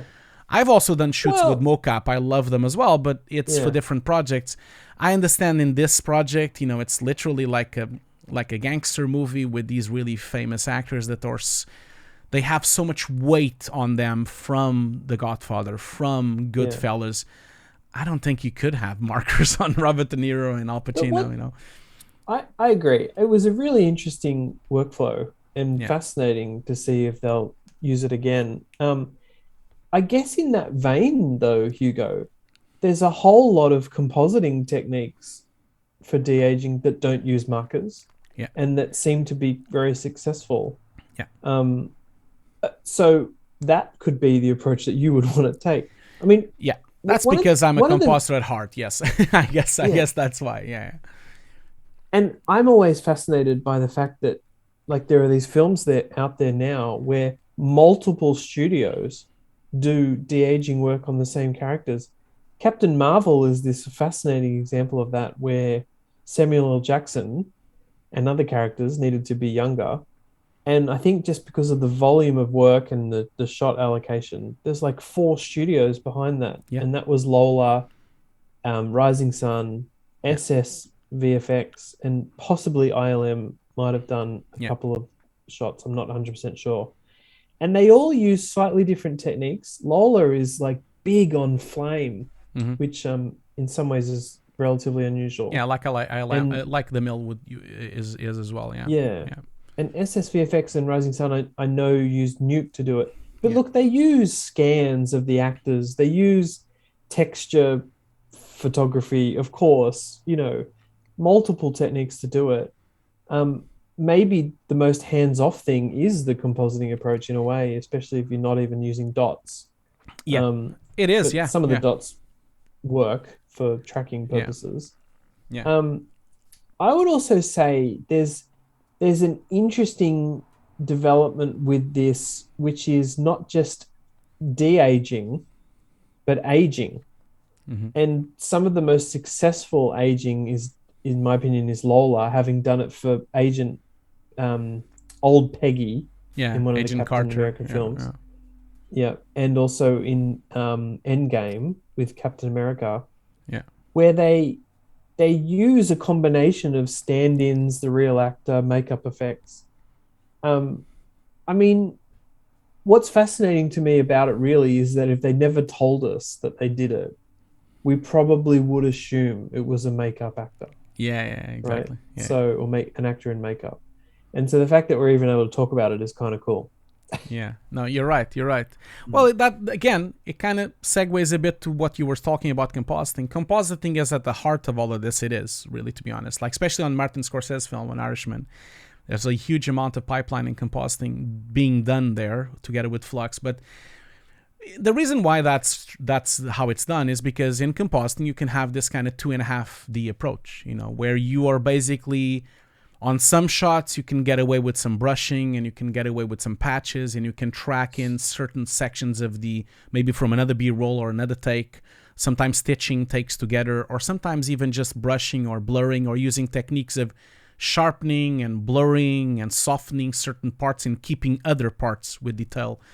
I've done that many times in productions, both at the mill, both at my work after the mill, and even on short films. I've done a lot of that. Sometimes we have the dots, so it can help us depending on the shot. So there's like a completely 2D approach, which is a handmade brushing, almost Photoshop-y almost type of technique that is really, I love it, and I really enjoy doing it. And most artists really enjoy doing it as well in compositing. And then you have like the 2.5D like technique, which you're basically using the performance, but then you're tracking the actor's head in 3D, and then you basically project the footage that was shot into the mesh of the geometry, and then you open up the geometry, almost like one of these chocolates that you open up the little silver plastic open, you know? Yeah. And then you basically paint on top and then wrap it again after you paint it. So that's kind of like a more 2D, 2.5D approach, which is what you started to see a lot on Benjamin Button, and then it kind of evolved more. And then, of course, then full CG integration, which sometimes the CG integration is merging sections in CG with the real ones and kind of combining both of them. So there are definitely 3, 4, like there's a lot of different techniques being used. None of them are better than others. And a lot of companies, it's a craft, really. And to be honest, it really depends on the artist you have and the team you have and the people you have behind you. So in some companies, they might, like you said with Flame, if you have a company like the Mill with strong flame artists that are so used to painting and doing beautification, they're so fast at it, you might just go with that approach because it's so much faster. They are so used to just painting motion blur and painting wrinkles, and they do it so quickly with their Wacom tablet. You know, it's like they've been doing it for 20 years. And other companies have a bigger pipeline with tracking data inside Nuke for projection systems. And of course, other companies do the full CG route, which is the most expensive way, of course. And a lot of companies try to use the 2D, but it really depends. You can only do the 2D version or the 2D half version if you have talented artists that can paint that well or make that kind of work. You know, if you don't have people that are used to or even experience with paint over or experience with beautification work, then you might not be able to rely on that type of technique, you know. So it is definitely a fascinating topic, and there's a lot of types of techniques out there. There's no one solution fits all, for sure. I would say also the interesting thing is that people are often critical of these studios by saying, "Oh, why didn't you just use machine learning?" Well, they are using machine learning. They are, yeah. I mean, Yeah. ILM had this tool called Face Finder, which was part of using training data of the actors to get a base level of them at a certain age. They had 2 years. They investigated for, like, they researched for 2 years, and it's funny, isn't it? Because they do use deepfake, they do use machine learning, they do use AI. It's just that they don't use it like people on YouTube use it. It's not a different, it's custom-made tools, and it's a different approach. And also sometimes you actually have to go to SIGGRAPH or even to a keynote to even see that kind of work, to see the papers of what they're making. It's not that easy to showcase that on the breakdown. You know, it's not as, and also it's not as popular or famous to show that way. But yeah, it's really interesting how it's going, and it's now even trickling to commercials. Even you saw last year with Bill and Ted on the Mill with the big commercial they did for the Super Bowl. It's becoming so available, and it's becoming so not cheap, but it's becoming so much more commonplace in mainstream that you even start to see it in TV shows. You're starting to see it in commercials. You're starting to see it even on short films, in smaller productions. And like you said on the start of this conversation, it really is for the imagination, isn't it? Because now the screenwriters and the directors can really work with whatever they want, and they can kind of make it happen That's the place where we're reaching, right? Like if you have Mm. flashback sequences, we can actually do them now without just casting whoever actor to do it, which Yeah. used to be how And they would do it, you know. yes. And I would say the only other thing to talk about, perhaps before we wrap up, is the technical side of this is very achievable because they've shown it can be done. There's a whole nother discussion about uncanny valley stuff, which is just by seeing a younger Robert Downey Jr., where we know that that's not him, Yeah, right? yeah. And so we don't need to get into the weeds on that. But I actually ran a panel a couple of years ago at the View conference, and it was with Paul DeBevic, Janelle Croshaw, who was one of the VFX soups on Captain Marvel, Trent Claus, who was from Lola, Yeah. um, and I um, remember this. I was there. I remember that. right, I was on the audience. and so lots of questions came up, including like, okay, you can do it, but can you convince the audience to get over the hump of you're actually seeing someone who they know doesn't exist? That's an issue. Then the other issue was about deep fakes. And back then, now that was maybe 3 years ago, Hugo, Yeah, the consensus was that any kind of deep fake algorithm wasn't actually producing anything with high fidelity enough high fidelity, sorry. And I wonder whether maybe that has moved on a bit.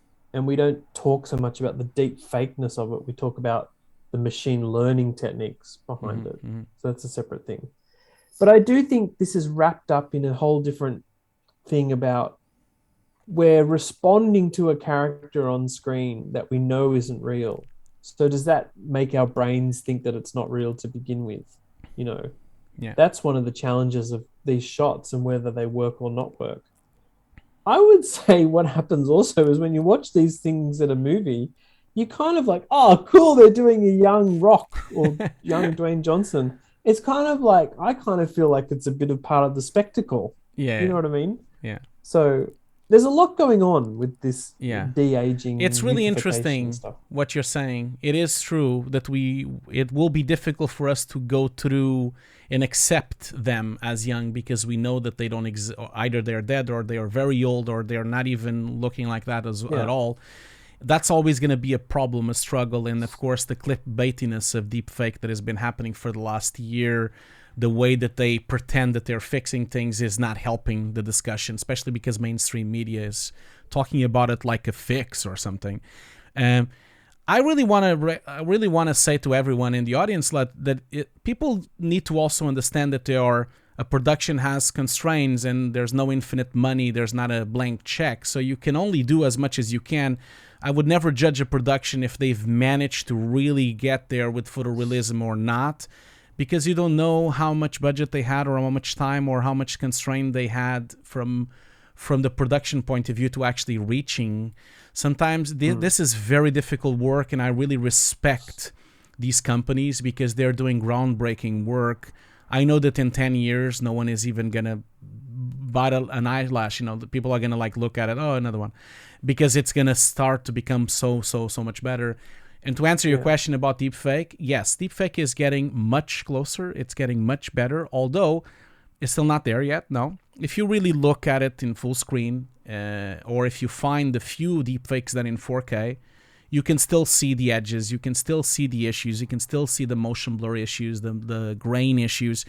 Not so much visible because people tend to watch YouTube on a little phone, so they don't notice those things. But if you would have watched it on a big screen, I've done that test. I Yeah. found some of this really awesome deepfake made with Tom Cruise when he's running on a field. And I watched it in 4K on my monitor. I watched really big with a 15-inch, and I see all the issues. So imagine on the cinema, you would have even seen it more. You would have seen all the issues with the light wrapping, with the edges, with the roto, with everything. So Yeah. it's definitely not there yet. It is going to become better and better. I'm sure that it maybe in 10 years from now or maybe 5 years from now, it's going to become more seamless. But definitely these studios are all taking advantage of this, for Mm. sure. They're hiring people that are specialized in deepfake. Just the other day, you saw a very famous YouTuber was hired by ILM to join. The YouTuber. He was making several videos where he was fixing the Mandalorian, and then he got hired by ILM. So they are definitely looking into this. They're definitely using this technology. It's just that people are more used to seeing the negative videos, the clickbaity videos about it. I'm quite positive about this. I feel like the technology is really getting there. It's the feeling I had when I was watching Jungle Cruise. In certain moments in Jungle Cruise, on those environments, I felt like I was there. Like it is starting to become really impressive, all these things. But yeah. I just have three quick points Of course, yeah. on de-aging, and then we should wrap up. I forgot to mention Guy Williams from Weta Digital was on that panel at View as well, talking about Gemini Man. So it was an insane panel. Another studio I'd call out doing some amazing de-aging work, kind of silently, quietly, is Gradient Effects. And they have some software called Shapeshifter, which is really cool. Check out some of their results. And then I have to say, my favorite de-aging work from recent times is that scene in Terminator Dark Fate. Oh, yeah. When young Arnie, kills John Connor. Yeah. And it's a short scene on a beach. I am just like flabbergasted whenever I see that. Yeah. And as I understand it, yes, they used the reference from back in the 90s. They had the actors come in for photo shoots. Linda Hamilton was part of the production, and Arnie was too. But as I understand it, was fully digital character work from ILM. Yeah. It's flawless. I think it's incredible. And I just think it works because it's a standalone sequence. It's pretty short. It's in slow-mo, some of it. But anyway, I really wanted to shout it out. I was just like, it is amazing. It's probably the best part of the film. It's probably one of the best parts of the film. And they also remade that sequence when the punks are there waiting, and then Arnie shows up as well. They've made him as well. So that was in Genesis. Yeah, exactly. That was MPC, which did an amazing job. And the film before that, which was Terminator Salvation, was ILM doing a full digital Arnie, which I reckon is really successful. Yeah. But it's also shot design. There's a lot of shots of his legs, but cut into his face. Yeah. And beautiful work with some subsurface scattering for back whenever that was. Anyway, but I'm glad you've mentioned this, because this shot from Terminator is mind-blowing, and it is very successful for sure. It's one of the best ones. I also really recommend people really going deeper into Gemini Man, because I don't know if they are available, some of the keynotes we saw in the View conference or even other behind the scenes that are out there. I've seen some of them on the Blu-ray. Gemini Man, Veta goes deep into the skin, the pores, the flesh, even the vein system, the muscle system. It is groundbreaking work and stunning work. Oh my God, my mouth was open when I was watching the View conference keynote about this project. When he was presenting, what was his name? We know that Weta can do digital humans, which is what Will Smith in that film is a couple of times over. But you've got to remember that they're making a younger version. Yeah. And that's almost about creative choices. Yeah. They're not just allowed to make Bad Boys 2, Bad Boys Will Smith. They have to make a director approved, an actor approved. Yeah. It's not like deep fake. It's not like deep fake where they just make up whatever. Yeah, I know what you mean. I think it's a fascinating challenge. Apparently, it might be around, but there's this footage that Weta Digital had to make, which was a test of a young digital Will Smith in the car with Martin Lawrence. Is he from Bad Boys? Yeah. Like a piece of test footage to show that they could do a digital young Will Smith. It's incredible. If I haven't seen it, I'm pretending I've imagined it was so good. One little joke you saw on the behind the scenes of Gemini Man, you saw one of the journalists is asking Will Smith, is he going to do a new season of Prince Bel-Air, because now they have this digital version of Will Smith, so they could actually make season, I don't know how many seasons it had, like season 7 or season 8, a new version with a full digital Will Smith. Imagine that, like making a new version of Prince Bel-Air. Mm. That would be quite funny, I think. I maybe I'll make it into a reality, and it will become a reality if I now speak about it. Aren't they doing a new Bel Air? Anyway, I mean, Will Smith doesn't seem to age anyway, does he? No, it doesn't. Um, That was also a challenge, wasn't it, Ian? If you think about mm, it, because we are so mm, used to seeing a lot of people back then complain about that. Oh, he just looks the same. He doesn't. He really doesn't. He looks so much younger. But he is one of those actors that he looks stunning. He looks so well. Looks so good still yeah, for a 50-year-old man. He's like, it is very impressive. yeah. I've got here from my notes of Guy Williams presenting at the VFX Bake Off for Gemini Man. Um, what have I got here? He said, asked whether the high frame rate meant things like tracking, etc., was easier. The comment was, not really. And I think it's hard to communicate how the whole room laughed, for that during that presentation. But It yeah, makes just things much harder if you think about. He also talked about that in terms of the simulations, the explosions at the end of the film with all the mm, fire.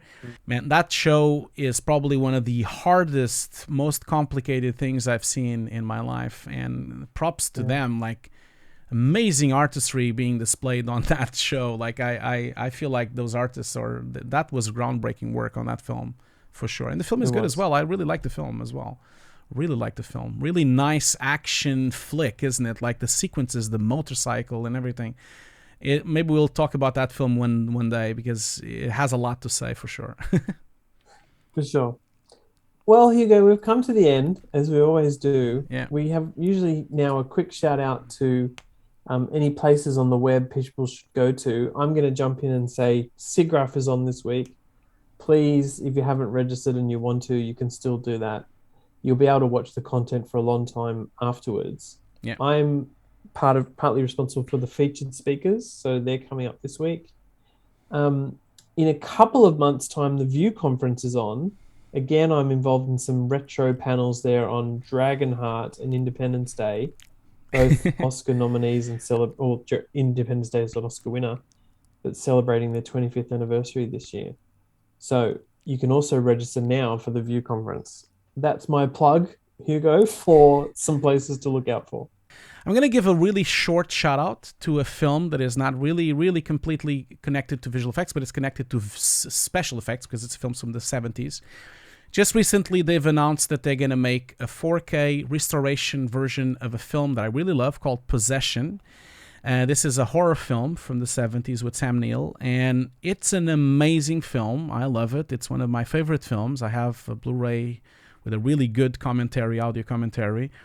They're gonna re-release it on the movies, on the cinema. I think it's gonna be soon, and then the Blu-ray 4K will come out. So people should go and check it out, not only for the amazing effects work happening in the creatures that happen on the film, but also the film itself is very good. So I'm gonna just give that little small mention for people to go and support this kind of production because the film will be out, and there's a lot of care being done to this restoration of this film, especially because the director is dead, and so they had to like go to the archives and try to get like a special edition going with some behind the scenes and commentaries and everything. So yeah. Awesome. I just heard the best interview with Sam Neill the other day, which I think he recorded months ago, with Mark Maron on the WTF podcast, Oh, cool. where I don't know if you listened to that, but he usually talks for like an hour with these actors. And Sam Neill was the best. He was recording it from his winery, where all his sheep are. He talked about Possession. Did you talk about another film called The Rapture? Or maybe I'm mixing up Yeah. films. But yeah, really cool interview. You should go and check that out. That's another web link perhaps we can include. Cool. Yeah. Cool.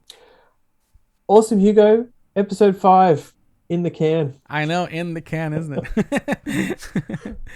Thanks Cool. for listening, everybody. It's been a real treat getting your feedback as we continue on VFX Notes. And Yeah. we're going to keep going. And don't forget, everyone, Keep going. don't forget to share it with your friends, and don't forget to leave some nice rating on Apple Podcasts or Spotify so we can grow the show.